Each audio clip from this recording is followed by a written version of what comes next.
Why the old man waited so long to take this step, or why he finally took it, is not known from the available records. According to Haydn, Alois later confided to a friend that it was done to help him obtain a share of an inheritance from an uncle, a brother of the miller, who had raised the youth in his own household.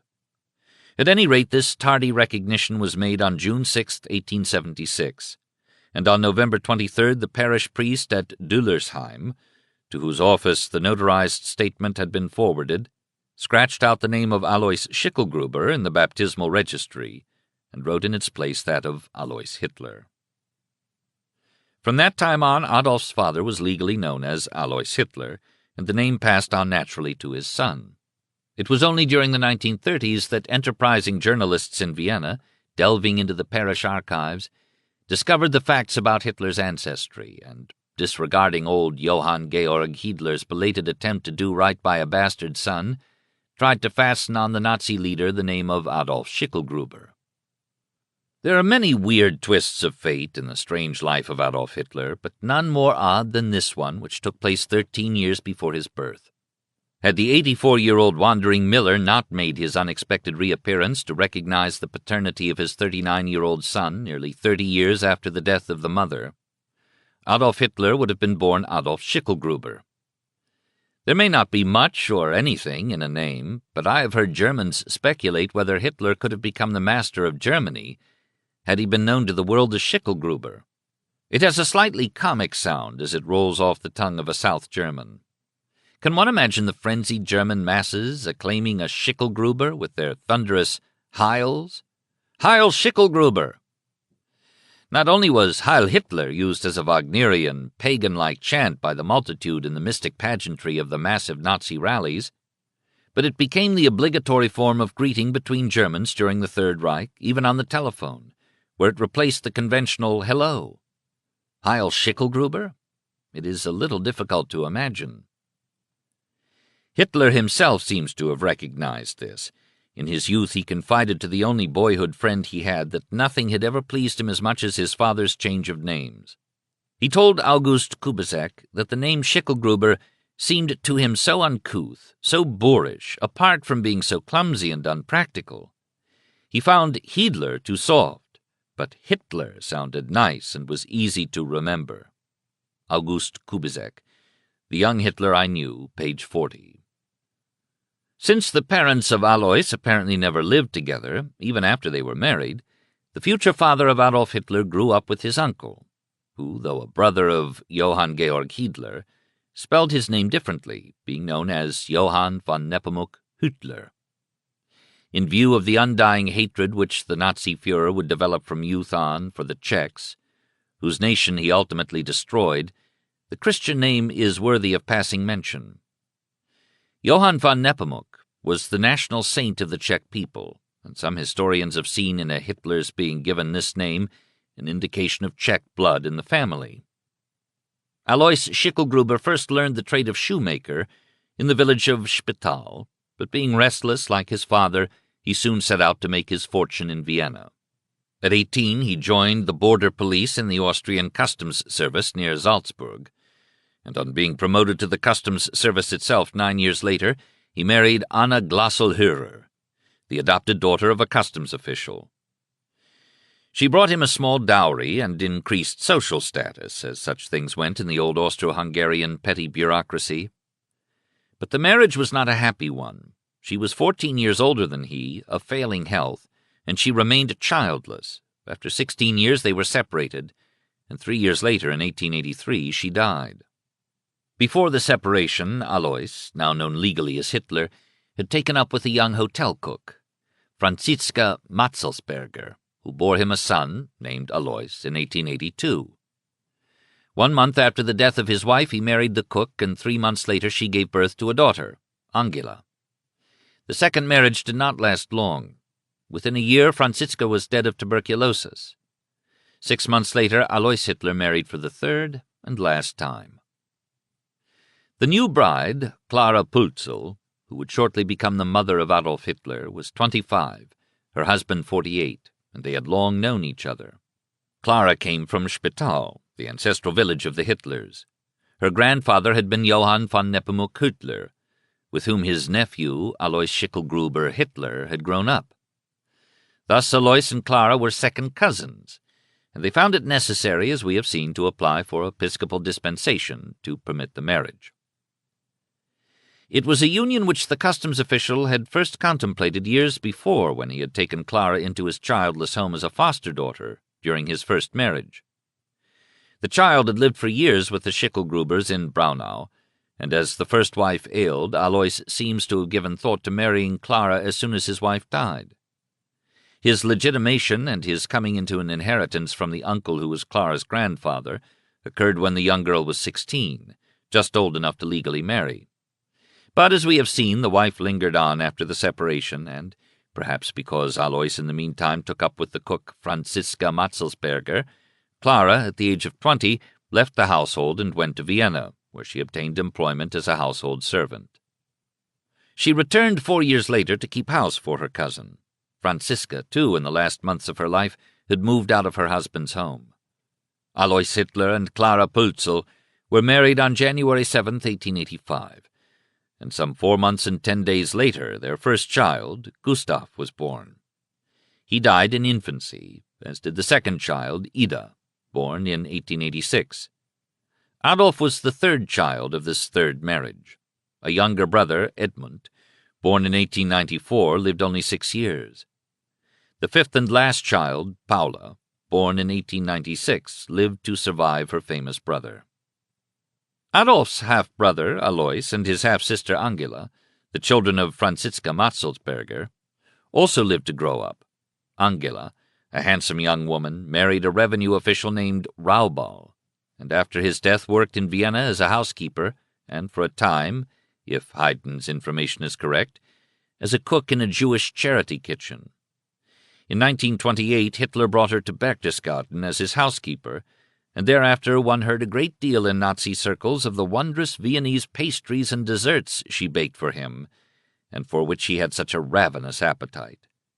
She left him in 1936 to marry a professor of architecture in Dresden, and Hitler, by then chancellor and dictator, was resentful of her departure and declined to send a wedding present.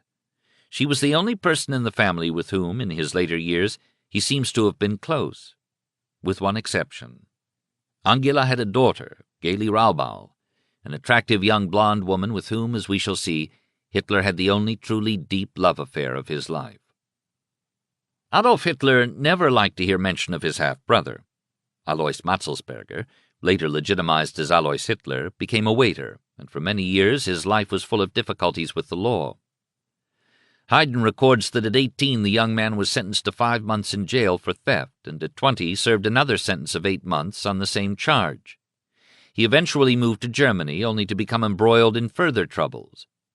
In 1924, while Adolf Hitler was languishing in prison for having staged a political revolt in Munich, Alois Hitler was sentenced to 6 months in prison by a Hamburg court for bigamy. Thereafter, Haydn recounts, he moved on to England, where he quickly established a family and then deserted it. The coming to power of the National Socialists brought better times to Alois Hitler. He opened a Bierstube, a small beer house, in a suburb of Berlin, moving it shortly before the war to the Wittenbergplatz in the capital's fashionable West End. It was much frequented by Nazi officials, and during the early part of the war, when food was scarce, it inevitably had a plentiful supply. I used to drop in occasionally at that time. Alois was then nearing 60, a portly, simple, good-natured man with little physical resemblance to his famous half-brother, and in fact indistinguishable from dozens of other little pub-keepers one had seen in Germany and Austria. Business was good, and whatever his past, he was now obviously enjoying the prosperous life. He had only one fear, that his half-brother, in a moment of disgust or rage, might revoke his license. Sometimes there was talk in the little beer-house that the Chancellor and Führer of the Reich regretted this reminder of the humble nature of the Hitler family. Alois himself, I remember, refused to be drawn into any talk whatsoever about his half-brother. A wise precaution, but frustrating to those of us who were trying to learn all we could about the background of the man who by that time had already set out to conquer Europe. Except in Mein Kampf, where the sparse biographical material is often misleading and the omissions monumental, Hitler rarely discussed, or permitted discussion of in his presence, his family background and early life. We have seen what the family background was. What was the early life? The early life of Adolf Hitler. The year his father retired from the customs service at the age of 58, the 6-year-old Adolf entered the public school in the village of Fischelham, a short distance southwest of Linz. This was in 1895. For the next 4 or 5 years, the restless old pensioner moved from one village to another in the vicinity of Linz. By the time the son was 15, he could remember 7 changes of address in 5 different schools. For 2 years he attended classes at the Benedictine monastery at Lambach, near which his father had purchased a farm. There he sang in the choir, took singing lessons, and, according to his own account, dreamed of one day taking holy orders. Finally, the retired customs official settled down for good in the village of Leonding, on the southern outskirts of Linz, where the family occupied a modest house and garden. At the age of 11, Adolf was sent to the high school at Linz. This represented a financial sacrifice for the father and indicated an ambition that the son should follow in his father's footsteps and become a civil servant. That, however, was the last thing the youth would dream of. Then, barely 11 years old, Hitler later recounted, I was forced into opposition to my father for the first time. I did not want to become a civil servant. The story of the bitter, unrelenting struggle of the boy, not yet in his teens, against a hardened and, as he said, domineering father, is one of the few biographical items which Hitler sets down in great detail and with apparent sincerity and truth in Mein Kampf. The conflict aroused the first manifestation of that fierce, unbending will which later would carry him so far, despite seemingly insuperable obstacles and handicaps, and which, confounding all those who stood in his way, was to put an indelible stamp on Germany and Europe. I did not want to become a civil servant. No, and again no. All attempts on my father's part to inspire me with love or pleasure in this profession by stories from his own life accomplished the exact opposite. I grew sick to my stomach at the thought of sitting in an office, deprived of my liberty, ceasing to be master of my own time, and being compelled to force the content of my whole life into paper forms that had to be filled out. One day it became clear to me that I would become a painter, an artist. My father was struck speechless. Painter? Artist? He doubted my sanity, or perhaps he thought he had heard wrong or misunderstood me. But when he was clear on the subject, and particularly after he felt the seriousness of my intention, he opposed it with all the determination of his nature. Artist? No, never as long as I live. My father would never depart from his never, and I intensified my nevertheless. One consequence of this encounter, Hitler later explained, was that he stopped studying in school. I thought that once my father saw how little progress I was making at high school, he would let me devote myself to my dream, whether he liked it or not. This, written 34 years later, may be partly an excuse for his failure at school. His marks in grade school had been uniformly good. But at the Linz High School they were so poor that, in the end, without obtaining the customary certificate, he was forced to transfer to the state high school at Steyr, some distance from Linz. He remained there but a short time, and left before graduating. Hitler's scholastic failure rankled in him in later life, when he heaped ridicule on the academic gentry, their degrees and diplomas, and their pedagogical airs. Even in the last 3 or 4 years of his life at Supreme Army Headquarters, where he allowed himself to be overwhelmed with details of military strategy, tactics, and command, he would take an evening off to reminisce with his old party cronies on the stupidity of the teachers he had had in his youth. Some of these meanderings of this mad genius, now the supreme warlord personally directing his vast armies from the Volga to the English Channel, have been preserved.